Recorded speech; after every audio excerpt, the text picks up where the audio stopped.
All right, Channing. Road tripping. Welcome to it. Allie Clifton, Richard Jefferson, Richard Spurman. We're going to the NFL. That's the name on the docket today. Richard Spurman. Spurman. Which would be Richard Sherman. Having said that, Channing, why are you hungover? What does it feel like right now? So, went to the Oregon football game. I will say that campus is amazing. The wife finally, after 14 years, got me to put on an Oregon shirt. It felt comfortable. It was nice. I wore it one time. They got great swag. Great swag. Then went out. Kid drove back home. Not me, but the wife. Went out. Then was just tired yesterday. Like, man, what am I doing? And went to a friend's house for Korean barbecue and soju and beer. And woo, that caught up quick. But I love Korean barbecue's top 3 favorite foods all time.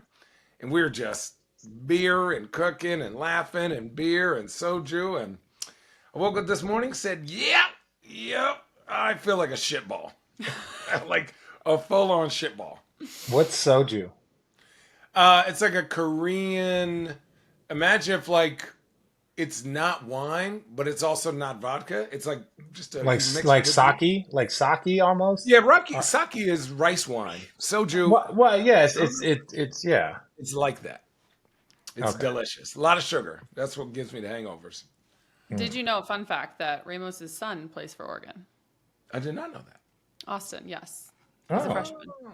I don't know if he Look at redshirted or not, but he is a freshman. Dude, shout Washington out State's Ramice. quarterback is nice. Oregon is just, they're a better team. But watching, I watch enough football now. When you see a good quarterback, you're like, that boy got it. That boy, he good. Oh, that's funny. Well, good morning to our listeners, because it is Tuesday, which means it's opening day for the NBA. So, to kick this episode off, we're going to talk about the 2 games that are happening on the slate tonight. It opens up with Lakers Nuggets. That is at 7:30 Eastern. And, we'll talk about it in a second. But for those of you on the East Coast, 10 o'clock, Suns Warriors. God. Sounds brutal. That's worth staying up. Yeah. Your overall take. Let's go Lakers Nuggets first.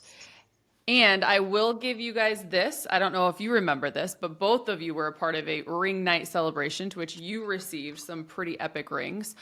You guys won that night. I actually had to go back and look. I wasn't sure. I didn't think you did, but you did. You dominated actually the Knicks. Who do we play? Boston? The Knicks. 117-88. You went on to win 51 games that year. However, fun fact. A lot of bullshit in between there. Did you know that our last 4 NBA champions have failed to get back to the conference finals the following year? So, They weren't playing with LeBron. Yeah.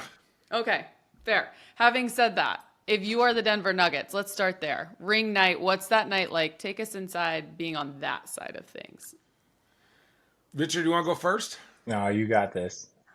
Well, I think the thing is like when you win, you really celebrate for like, obviously the summer, but it's for really 2 weeks. Because then by the time you're done, when we won, wasn't it like June 22nd or 24th? Think about that. July, August, that's when you start getting back in the gym and working out. So the month of July, you're like getting your body right, riding a bike, but you're like, man, I'm still tired from the season. Then it's like, well, shit, now you got to start revving back up.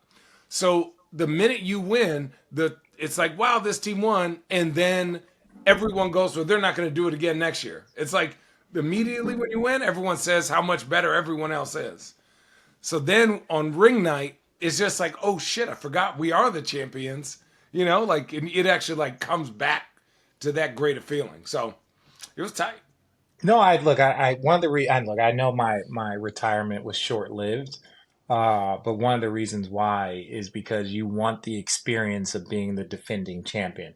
There's a difference walking into an arena as the defending champions. Every time they announce your team at home, it's your defending champions. Like, to hear that, I think it's such a unique experience. That's a part of the championship kind of experience. And so if you're going through that, it is emotional. Teams don't typically win win that opening ring ceremony because it's an extra 2 hours. The part that I'm excited about is all of the trash that Mike Malone was kind of talking that he's tried to dial it back. He's like, oh, that stuff's in the past. We got a new year, and it's like, yeah, it doesn't work like that, bruh. It don't work like that. You can't make jokes about LeBron retiring. Like, dude, he's in year 20. He should consider it. Like, he's thinking about that. So to kind of mock him there, to kind of do the all the things that were chirped about and said. So to have that team watch their team win a championship, or get their rings, I think that adds a little bit more fuel. And it doesn't say the Lakers could walk into a lot of can walk in against the Denver Nuggets and be pissed, and the Denver Nuggets might still whoop their ass. But at the end of the day, they have a little bit more incentive. So I think the ring adds to that. I think it's great for basketball because, and let's be honest, the Nuggets are a great team. They're the best team, but without Mike Malone talking shit, they don't really got a shit talker. Mike Yeah, Malone's but coaches should not make it about themselves, and I like that. That's the part. Like, I'm not saying he would. And look, it's kind of similar like Draymond. Draymond will take some of the heat because he has quiet guys around him. And I think Mike Malone does a good job of kind of fighting for his players. He does that, but I also think that like there's a level of like, well, wait, this ain't come back to bite us yet, right? So we got to see. It's like because the championship run is great. It's the next side of like same with Milwaukee. Guys are out of there. If you win a championship, the next 2 years you underperform, coaches is getting fired. Yeah. All these things start happening. So you got to be careful when you're chirping on your way up and at the top because that other side, people start to look at you funny. Yeah. You know what I It's gonna thought? be a great game. Go The ahead. missed mark on they shouldn't have had it be Lakers Nuggets opening night because one, if you're Denver, you're going to draw a crowd because you're getting your rings. It's championship night. But then also, if you think about it, you play the Lakers another night, you're going to draw. Like, how I was thinking, I was like, oh, wow, they're doing this all in one night. You could have split those two games up and think about like the draw you would have got. The One draw? extra. The No, draw? see, Yeah. well, but I From the think, standpoint but of like, you're going to have the same crowd probably the first time you play the Lakers quickly after ring night that you are ring night. But instead, you're going to do it all in one night. And then it's like, I they think it's could have more kind of TV benefited. than in yeah, person. it's more TV. It's more People want storyline to see driven. that. They want to get that heat. They're going to be replaying everything Mike Malone said, all the previews, all the things, all morning to get everyone hyped, right? Because, again, without Mike Malone talking his shit, which is fine, me and Richard disagree. I don't mind if the coach is talking shit, but Show like me another the coach. team doesn't. Show me another coach. Doc Rivers used to talk some shit. Did he? I think he did one time. You Say see it what with I'm your saying? chest, Manning. Say it with your Yeah. chest. Do you Come see what I'm on. saying? Do you see I what don't I'm have any saying? energy today. No, I'm not saying coaches don't fight for their players. Not saying Right. coaches don't fight for their players, right? I'm not saying that. But if anybody, and I don't think Coach Malone was out of pocket, he was No. talking shit. He didn't do anything wrong. I think he was just talking shit. But the only problem with that is now it's like it ain't the summer of Denver anymore. It's the next season, and Yeah. so Oh, yeah. you're being the hunted, versus the hunter. So that's just my thing. I just don't find a lot of coaches that do it. It doesn't mean that Pop Dad doesn't talk shit or there's not any of that banter. I just think there were some of the things that were going on I hadn't seen from too many coaches, but that's what makes Mike Malone different. Okay, give me something you guys are going to look from both sides outside of the ring night celebration with this game in particular. And if any, do you take any stock in the results? Who wins, who loses? How much do you put in that? Okay, so individually, both sides, what are you going to be looking for? I'm actually like the others, right? I think D'Angelo Russell said everything right so far, and I want to actually see that. Austin Reeves had a great summer, right? Just for his progression, how is that going to translate? And at the beginning of every year, it's like, are we going to hold our breath every time Anthony Davis falls on the ground, right? Like, Yes. yeah, yes, but like that's what I'm looking for them, right? And can Braun put it on cruise mode, right? And at his ripe old age of 40, right? Can he put it on cruise mode the first 50 games and then have some left in the tank to propel this team in the playoffs? And can AD sustain that? So other than that, I think on the Nuggets, I kind of want to see who steps in for Bruce Brown? That's one that's big. And kind of want to see if Jamal Murray is going to be an all-star for the first time this year. Like, at some point, my guy gotta be an all-star. I know the West is stacked, but it's just like, Jesus. It's like the best scorer on that team, and he doesn't get no looks. Well, I think he's coming off, and it took him a while to get healthy. But no, you're right, Jenny. I think that's what you're looking at the Denver Nuggets. I think Bruce Brown, I think a lot is being made of that, and but we're forgetting that they have an MVP. We're forgetting that they have an All Star. We're forgetting that they have Aaron Gordon. It's like he was a big piece of their roster. But ultimately they have the best, probably most dominant player currently, whether it's Jokic, and you look at what he did, especially on the offensive end.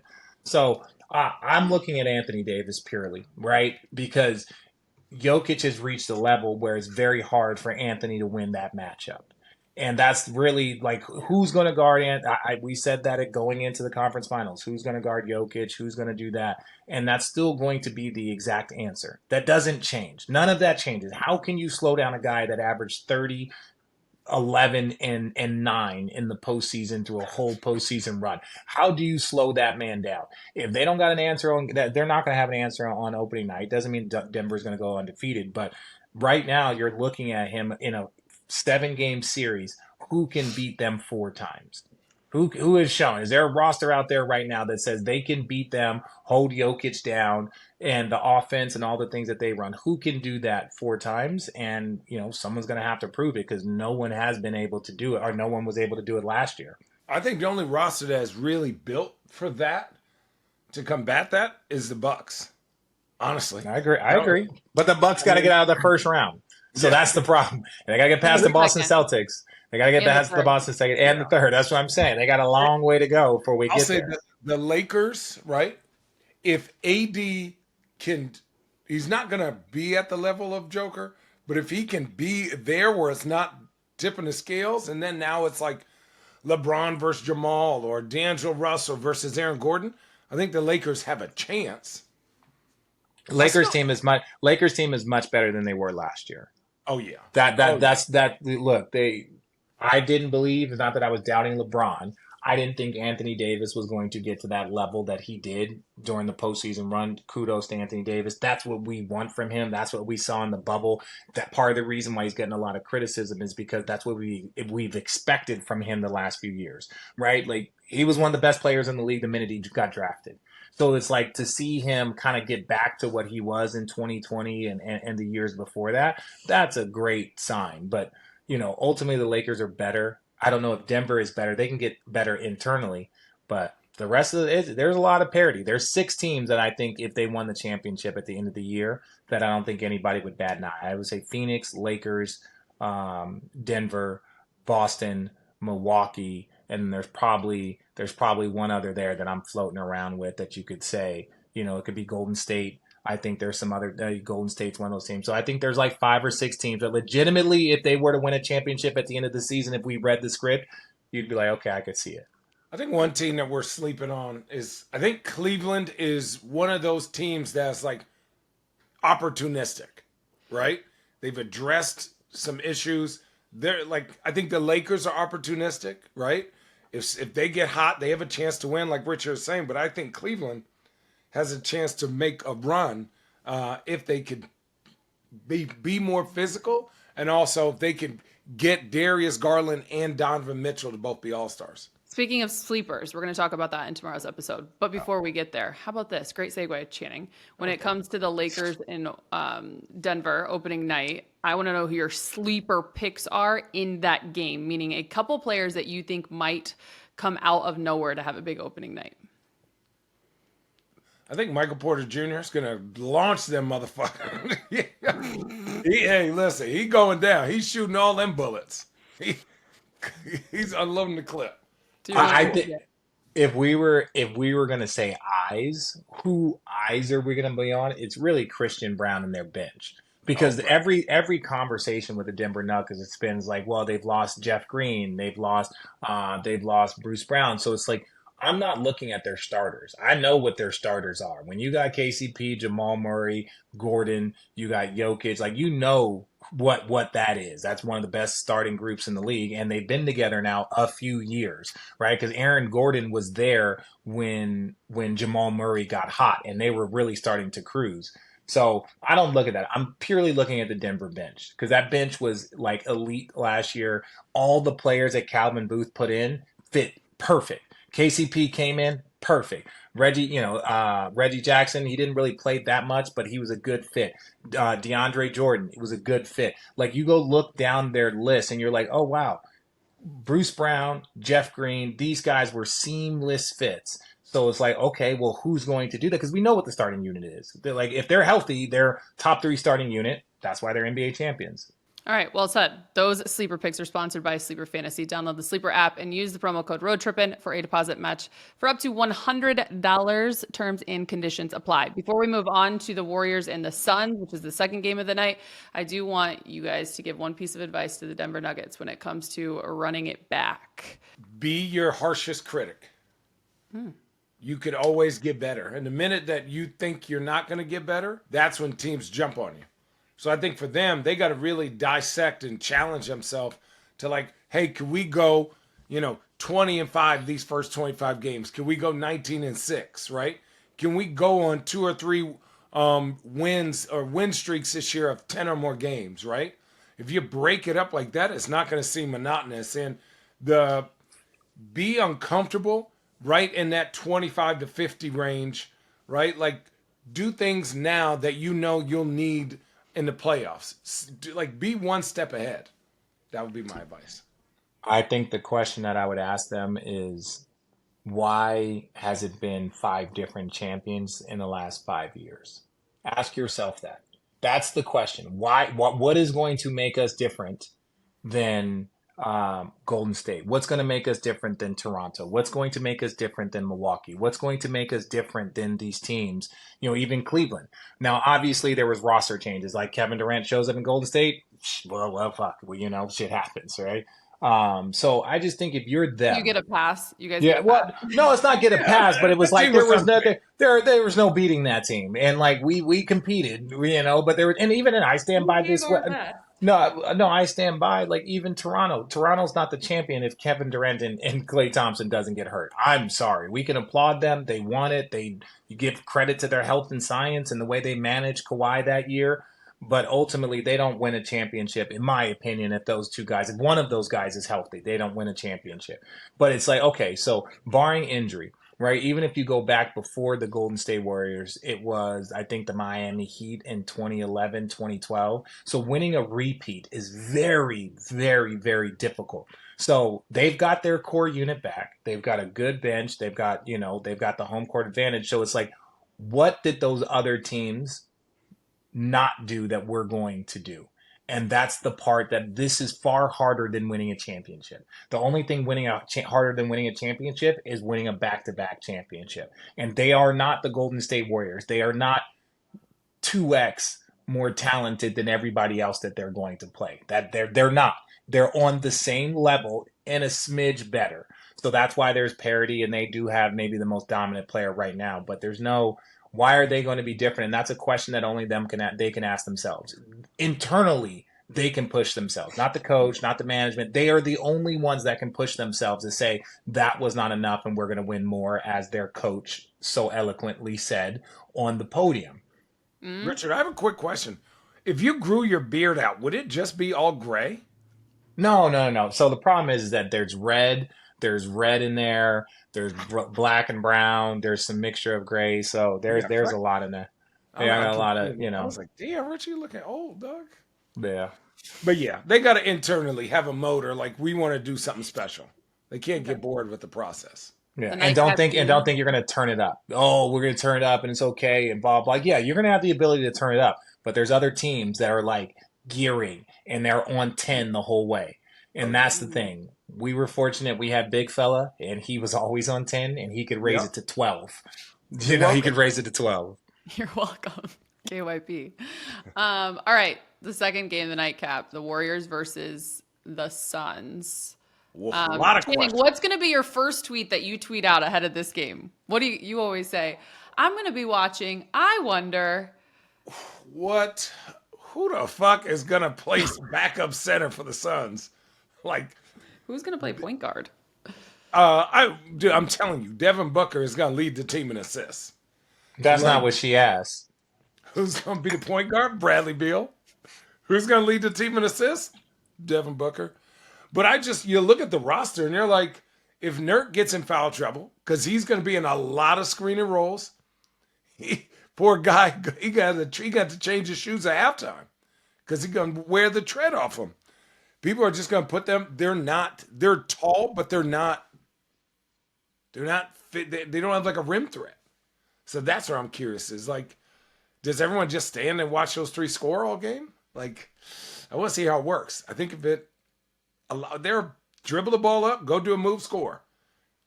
I'm interested to watch them probably the most. I don't think like the Chris Paul thing. I don't understand what people are like curious about. Like that part to me, I think yeah, it's the who's gonna start, who's not. Steve Kerr said he brought in everybody and was like, guys, there's 6 legitimate NBA starters here. Some games people will start, some games people won't finish. But again, if we look at their track record, Andre would start some games, Andre wouldn't start some games. They had Shout their out. depth lineup. Yeah, shout out Iggy for retiring. About time. Really? Yeah. So he played 16 years in the NBA. Beautiful. Congratulations. Love that for him. But I'm saying Steve Kerr has always universally had different lineups. He's always had different lineups, so this isn't new. And like, show me one place that Chris Paul has not gone and excelled. Clippers excelled. Houston, James Harden wins the MVP that year playing next to Chris Paul. Then he goes to OKC because they feel like they're casting him away, and all of a sudden they go to the postseason and they get this huge bump in the impact that he has on Shea. Then what does he do? They're like, hey, we're not on that timetable for winning, Chris. We're out. Maybe Phoenix wants you. He takes Phoenix to the freaking NBA Finals. Now he gets banged up. Yes, he is an older point guard, but show me one place that he has not excelled or made the team raise their level in the last 15 years that he's been in the NBA. So I'm not worried about Chris Paul. Will he have the impact that can get them to a championship? I don't know. But I'm not worried about Chris Paul with the Golden State Warriors. That's a silly waste of time to worry. I think when you have Chris Paul, right? When Draymond we could agree that Draymond runs the point most of the time for the Warriors. When last year, when Draymond wasn't on the floor and that second unit came in, they really didn't have a point guard, right? Jordan Poole's not a point guard. He's you see what Jordan Poole's doing in Washington. His own teammates is like, bro, what's going on here?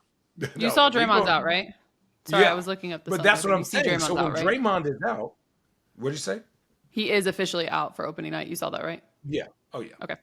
What I'm saying is when Draymond is out, you have a point guard, somebody who's there to push the pace of the game, to run screen and roll, so then that second unit, he can run that second unit as it's his, and then the first unit, he's looking around for 2 of the 3 best shooters to ever play the game of basketball.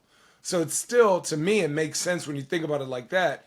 They need a pass-first guy. Andre was the pass-first guy, then it was Draymond, and now it's Chris Paul. Do the Phoenix Suns win 54 games this year? 54 or more? No. If they're healthy, they win 50. If they're healthy, they win 50. I do. I 54. think so. I don't know about 54. 54. or more. No. No. Because Are I they a mean, 50-win team? yes. Yes. If they're healthy, they are a 50-win team. That's a lot. There's a lot of moving pieces on this team that like this ain't like KD is new, Bradley Beal's new, Bobo's new, Nurk is new. Like Frank Vogel is new. Frank Vogel is new. Ownership is new. That's a lot of new, and then it just like go win. So like I'm just tempering expectations. I think this team's gonna be amazing. I just don't, in my mind, I don't know what system they're gonna run that you just don't, except go here, go get a bucket. Like KD ran his own system in Golden State. They had that little backdoor play. That was his one play. And then they had the other play called get the fuck out the way and let me go score. So, like, what are you going to run for him? Give me a screen and roll. Go ahead. Whoop. Get out of my way. Whap. Well, he's going to have the same. This will be the most space he's had. since the Brooklyn days with Kyrie and James Harden. He had a ton of space to work. Then he was still putting up big numbers, but then you go look at this. If you go look at his spacing that he had in Golden State, he's going to have a similar spacing. The only difference between, like, we talk about Chris Paul and whatever, who is going to be the creator to make sure that guys are in the right spot, that the spacing is what it should be. That's the part. Who's their rim protection big though? That's Well, again. the Golden State Warriors didn't have rim protection They bigs, also but now had they Draymond have. Green, who was Defensive Player of the Year. I'm not questioning that, but he was not a rim. Well, he's a little bit of a rim protector. I won't disrespect him because he would take blocks, take charges, do all the stuff. So I don't know. I think that's going to be the fun team to watch figure it out. If I had to pick a team that I want to see figure it out, Golden State, I'm not worried. Now, will they be a 55 win team, a 50 win team? We'll see. But I'm not worried if they're going to figure it out. Phoenix, I'm curious to watch it. I think they will, but how do they do it? Who changes their game? Who tweaks their game? What sets do they run? They're the one team that you're like, okay, we're watching this to watch them figure it out. We're not watching Dame and them to figure it out. We're not watching Boston to figure it out. We're not watching Denver, the Lakers. We're not watching anybody else other than the Phoenix Suns to be like, okay, how are they going to figure this out? Yeah. Great point. You think about those Miami Heat teams. Who had to sacrifice? Chris Bosh. Chris Bosh. You look at Yeah. that Cavs team. Who had to sacrifice? Channing Kevin Love. Channing Frye. Having said that, when you look at this Phoenix team, who has to sacrifice the most? The Phoenix Suns gave me the Phoenix Suns fan base tried to give me some shit because I was like Mario Chalmers, who was, Mario, very good, competitive, national championship, game winning shot. Like, Mario Chalmers was that dude, but he also was the guy that, like, he was the point guard. You had LeBron as the playmaker, and you had D Wade that can handle it. But Chalmers got guys in the right position. He did the things. He got a lot of shit. Mario Chalmers in Miami would start right now for the Phoenix Suns. That's how, in my opinion, that's how good he was at the job. And Mario Chalmers he wasn't an all-star. He wasn't that, but he was very good at what he did. And they could benefit from someone along those lines. So I don't know who sacrifices. That's the thing. Typically, the bigs are the one that has to sacrifice. When you look at the Boston Celtics, None of those three are bigs. Exactly. So That's now why what? this is the thing. Go to the Boston Celtics. Kevin Garnett didn't sacrifice. It was Ray Allen that had to sacrifice the most in that unit. And then they had Rondo, who distributed to all of those guys. So when you look at, the typical big threes in the last like 20 years, the Kevin Garnett is the one big that didn't. He was the focal point. Ray Allen had to sacrifice. So who's going to be the Ray Allen? Who is just going to be a spot up shooter and get plays run for him while the other one goes to work? Because if I were to rank the order, I would say Kevin Durant's number one, but he's older. Then I would say Devin Booker is number two. So you would have to up his usage rate, right? It's like, hey, like, you might be number two, but we're going to up your rate. And could be our best player. And then number three is Bradley Beal. But Bradley Beal, in my opinion, probably needs to go to a Ray Allen stuff. I'm not going to average 20. I'm not going to lead the league in scoring. I'm not going to be 29 a game. If I'm sitting here at 20 a game on open shots and I'm picking my battles and making the right play, that is going to put Bradley Beal in the best chance he's ever had to win a championship by far. For sure. I think those other two dudes, they got to get used to just figuring out how to get it in where they can. Them other two dudes don't. Best get that motherfucker off the rim. Mm-hmm. Famously, D Wade had to go to LeBron and say, "Hey, man, this is your show. Go do it. I'll get in where I can fit in. Go be you." Yeah. And who's going to have that conversation? We're just going to watch and figure it out because we don't know. That's crazy when you really think about, like, when you're not the best defender, you're always like, all right, man, there's somebody that's just going to be in the corner. The dude you're guarding in the corner can average 36. So you're like, damn, man, I gotta, like, who's Denver's third best defender? So, like, let's say you would say KCP, Aaron Gordon, Jamal Murray. So you're gonna put Jamal Murray on KD. But I would say Christian Brown is probably better. Jamal Murray is one of the more improved defenders in this league. Is he a person now that I want to start looking at matchups? I don't know if we're quite there yet. Right, well, I think that's what I'm saying. You say Christian Brown, but he's got to guard Bradley Beal or Devin Booker. Yeah, but Christian Brown also has no responsibility to score whatsoever. True. It's just like, hey, bro, like, if you give us 8 points and you hold them to 22, 24, bro, I'm stoked for that. There's a high probability that these four teams will be your top four teams in the West when it's all said and done come the end of the regular season. Who out of these three have the best chance of knocking off the Denver Nuggets? Because you keep them at the top. They're the defending champs. And this is what I'm going to say. The Suns have either this is an awful experiment or holy crap, this is great. Wow, that's good. I don't think it's Golden State right now. I just don't think, Kevon Looney, dude, pros pro, champion, that's barbecue chicken.